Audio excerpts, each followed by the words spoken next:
তাপপ্রবাহের জেরে শুধু অস্বস্তি নয়, ভূগর্ভস্থ জলস্তর ক্রমশ নিচে নেমে যাচ্ছে। এই পরিস্থিতিতে ভারসাম্য রক্ষায় সর্বাধিক সংখ্যক বৃক্ষরোপণের পরামর্শ দিচ্ছেন পরিবেশবিদরা।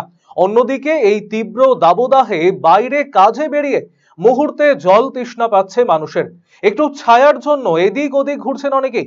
উদ্বেগজনক পরিস্থিতিতে এবারে পথচারীদের জন্য মানবিক উদ্যোগ গ্রহণ করলো কালিয়াগঞ্জের মারোয়ারি সম্প্রদায়ের মহিলারা। বুধবার কালিয়াগঞ্জের থানার সামনে এই জলছত্র চালু করা হয়। মানুষের হাতে ঠান্ডা পানীয় তুলে দিচ্ছেন তারা। আগামীতেও কালিয়াগঞ্জ শহরের বিভিন্ন এলাকায় এই ধরনের জলছত্র বসানো হবে বলে জানিয়েছেন মহিলারা।